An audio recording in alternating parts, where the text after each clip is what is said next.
10 বছর ধরে আপনি কঠোর পরিশ্রম করছেন, কিন্তু আপনি আপনার আশেপাশে অনেককেই দেখছেন মাত্র 1 বছর, 2 বছর বা 3 বছরের মধ্যে অনেক বেশি সাকসেস পেয়ে যাচ্ছে। এখন কথা হলো, আপনার আর ওই লোকের মধ্যে সমস্যাটা কোথায়? সমস্যাটি হলো আপনি শুধুমাত্র কঠোর পরিশ্রম করে যাচ্ছেন, আর সেই ব্যক্তি কষ্ট প্লাস স্ট্র্যাটেজি প্লাস ইনভেস্টমেন্ট, এই তিনটি মিলে সত্যিকারের অর্থনৈতিক স্বাধীনতা লাভ করছে। এখন আপনার মধ্যে কোন দুইটা জিনিস নেই? সেটি হচ্ছে স্ট্র্যাটেজি এবং সঠিক ইনভেস্টমেন্ট, যেই দুইটা আপনি করছেন না। আমি আরও একটা খুবই জনপ্রিয় জাপানি একটা ছোট স্টোরি দিয়ে বিষয়টি আপনাকে আরেকটু ক্লিয়ারলি মাথায় ঢুকিয়ে দিতে চাই।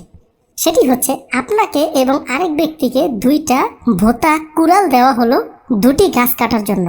এখন আপনি যেটি করলেন, সেই ভোতা কুড়ালটি নিয়ে গাছ কাটা শুরু করে দিয়েছেন, আর অন্য ব্যক্তি সেই ভোতা কুড়ালটিকে নিয়ে কোনো একটা জায়গায় গিয়ে সে 2 ঘন্টা ধরে ধার দেওয়ার চেষ্টা করলো। এরপর 2 ঘন্টা পর এসে সেই ব্যক্তি সেই গাছটিকে পরবর্তী 2 ঘন্টার মধ্যে কেটে ফেললো, কিন্তু আপনি সেই 4 ঘন্টা ধরে গাছ কাটছেন, গাছ আর কাটা হচ্ছে না। সো এই বিষয়টি আমরা করে যাচ্ছি, আমরা শুধুমাত্র পরিশ্রমই করছি, কোনো প্রকার স্ট্র্যাটেজি মানছি না।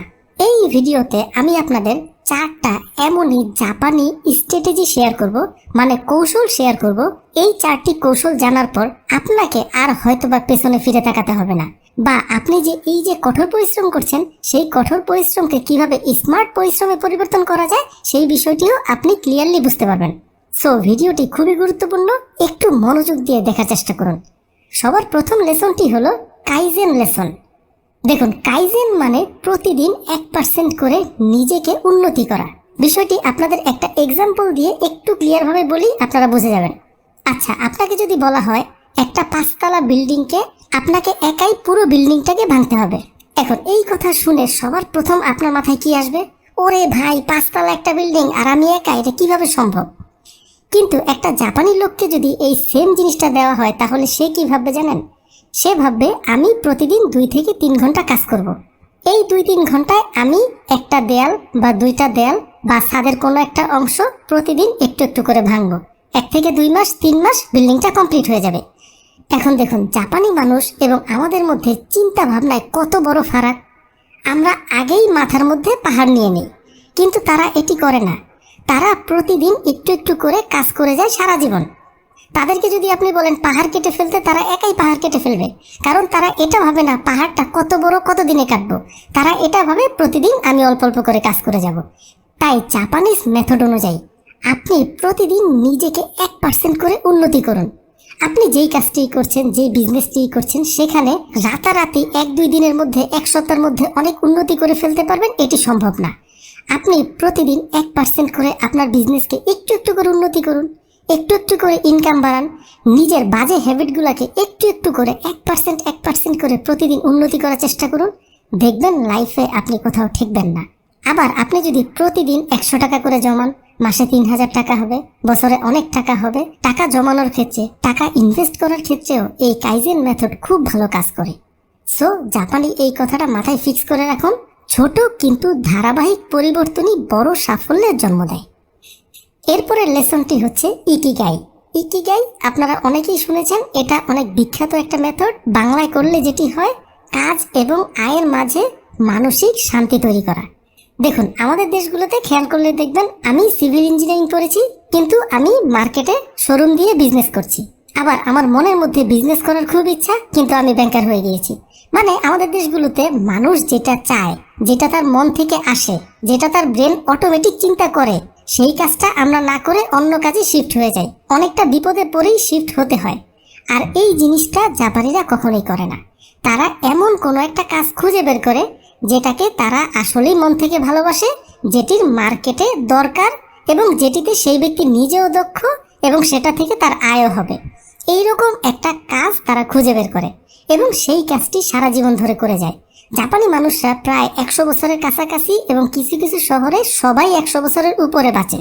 এই যে এত বছর বাঁচে, এটির সবচেয়ে বড় প্রধান কারণ হচ্ছে তারা আয়ের উৎসটাকে এমন একটা উৎস খুঁজে বের করে, যেটাকে তারা আসলেই ভালোবাসে। মানে এই ইকিগাই মেথডটাকে তারা কাজে লাগায়। তারা তখন কাজটাকে কাজ মনে করে না, ভালোবাসার জিনিস মনে করে। সো আপনার আমারও এই জিনিসটা খুঁজে বের করা খুব দরকার, আমি আসলে মন থেকে কোন কাজটিকে ভালোবাসি এবং সেই কাজটি আমি করছি কিনা। এরপরের লেসনটি হচ্ছে কাবেইবো। মানে টাকা ব্যয়ের স্ট্র্যাটেজি।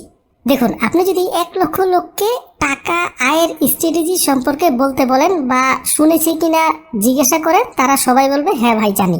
বাট 1 লক্ষ লোককে যদি আপনি এটি জিজ্ঞাসা করেন ভাই টাকা ব্যয়ের স্ট্র্যাটেজি কি, ম্যাক্সিমাম মানুষই এই জিনিসটা জানেও না, অ্যান্সারও দিতে পারবে না, বা দিলেও সেটি খুব একটা ভ্যালিড হবে না। বাট জাপানে এটা খুবই পপুলার একটা মেথড। তারা টাকা ব্যয়ের স্ট্র্যাটেজিটাকে খুব সিরিয়াসলি নেয়। এই কারণে জাপানের কোনো মানুষ কিন্তু গরিব নেই। আর এই কাকেইবো হচ্ছে জাপানি মানি ম্যানেজমেন্ট সিস্টেম। তারা মাসের শুরুতে লিখে ফেলে কত টাকা তার অ্যাকাউন্টে আসবে, কত টাকা সে খরচ করবে, কোন খরচগুলো অপ্রয়োজনীয়, কোথায় ইনভেস্ট করা হবে, এই জিনিসগুলো তারা মাসের শুরুতে করে ফেলে। এর ফলে তাদের যেটি হয়, তাদের শুধু ইনকামই বাড়ে না, খরচ নিয়ন্ত্রণ করে সেভও করতে পারে এবং সেই টাকা দিয়ে পরবর্তীতে অ্যাসেট তৈরি করতে পারে। টাকা আয় করা একটা জিনিস, সেটিকে বাঁচিয়ে রাখা আরেকটা আর্ট। এটি জাপানি খুব বিখ্যাত একটা প্রবাদ। আর এই টাকা বাঁচানোর আর্টটিকে আপনাকে শিখতে হবে। এরপরের লেসনটি হচ্ছে অটোমেশন বা সিস্টেম থিঙ্কিং। জাপানিরা যে কোনো কাজ করার আগে খুব ভেবেচিন্তে সেই কাজটি এমনভাবে করে যেই কাজটির স্থায়িত্ব অনেক বেশি, মানে যুগের পর যুগ তাদের জেনারেশন টু জেনারেশন সেই সেম কাজটি তারা করতে পারবে। এই ধরনের কাজই তারা করা ট্রাই করে। তারা বিজনেসকে শুধুমাত্র বিজনেস হিসেবে নেয় না, তারা সেটিকে একটা সিস্টেমে বিল্ড করে ফেলে। আপনি জাপানি যে কোনো কোম্পানিকে দেখবেন, যেমন ধরেন টয়োটা গাড়ি কোম্পানি অথবা হিটাচি বা মিৎসুবিশির মতো টিভি বা ফ্রিজ কোম্পানি। আপনারা জানেন একটা গাড়িতে, একটা ফ্রিজে বা একটা টিভিতে অনেক ধরনের পার্টস থাকে। প্রতিটি পার্টসকে তারা সূক্ষ্মভাবে আলাদাভাবে অ্যানালাইসিস করে সেটিকে কতটা উন্নতি করা যায় সেগুলো করেই এগুলো বিভিন্ন দেশে সাপ্লাই করে। আর এই কারণে দেখবেন জাপানি একটা টিভি বা ফ্রিজ বা একটা গাড়ি কিনলে বহু বছরে নষ্টই হতে চায় না। আর মানুষ জাপানি কোম্পানিকে খুব বেশি বিশ্বাস করে। এই যে তারা পরিশ্রম করে প্রতিটি পার্টসকে সূক্ষ্মভাবে করেছে, এতে করে যেটি হয়েছে দেখুন, সেই যে শুরু থেকে মিৎসুবিশি বা হিটাচি বা টয়োটার মতো কোম্পানি তারা প্রোডাক্ট বিক্রি করছে, আজও পর্যন্ত তাদের প্রোডাক্ট মানুষ সিরিয়াল ধরে কিনে। আজ থেকে 100 বছর পরও দেখবেন মানুষ তাদের প্রোডাক্ট সিরিয়াল ধরেই কিনবে, কারণ তারা যেই কাজটি করে সেই কাজটিকে খুব সূক্ষ্মভাবে করে, মনোযোগ দিয়ে করে এবং অটোমেটেড করার চেষ্টা করে। এখন এই অটোমেশনকে আজকের যুগে আমরা আরেকটা ভাবে কাজে লাগাতে পারি। আপনি অনলাইনে যে কোনো একটা কাজ করতে পারেন যেটি অটোমেটিক আপনাকে টাকা দিতে পারে। আমি আগের ভিডিওগুলোতে এইরকম প্যাসিভ ইনকাম আসে এরকম বেশ কিছু অনলাইন আয়ের সোর্সের কথা আপনাদের সাথে শেয়ার করেছি। একটু আবার বলি, আপনারা ফেসবুক মার্কেটিংটা, মানে ফেসবুক বুস্ট যেটাকে আমরা বলি, ফেসবুক পেইড মার্কেটিংটা খুব ভালোভাবে শিখতে পারেন। দেখুন, অফলাইনে বিভিন্ন দোকান বা মার্কেটে যত পরিমাণ পণ্য সেল হয়, অলরেডি 2020 সালের পরে এই সেলের অনেকটা অংশ অনলাইনে চলে গিয়েছে। মানুষ এখন অনলাইনে কেনাকাটা করে অফলাইনের চেয়ে অনেক বেশি। আর এই জিনিসটি 2028 বা 30 সালে কোথায় গিয়ে দাঁড়াবে একবার চিন্তা করুন। সো এই কাজটা কারা করবে? যারা ফেসবুক মার্কেটিং বা ডিজিটাল মার্কেটিংটা খুব ভালো করে বোঝে। এখন 2025 সালের মাঝামাঝি আপনি যদি এখন শেখা শুরু করেন, আগামী 6 মাসের মধ্যে আশা করি আপনি বেসিকটা খুব ভালোভাবে শিখে যাবেন। এর পরের বছর হয়তোবা আপনি অ্যাডভান্স লেভেলে শিখলেন।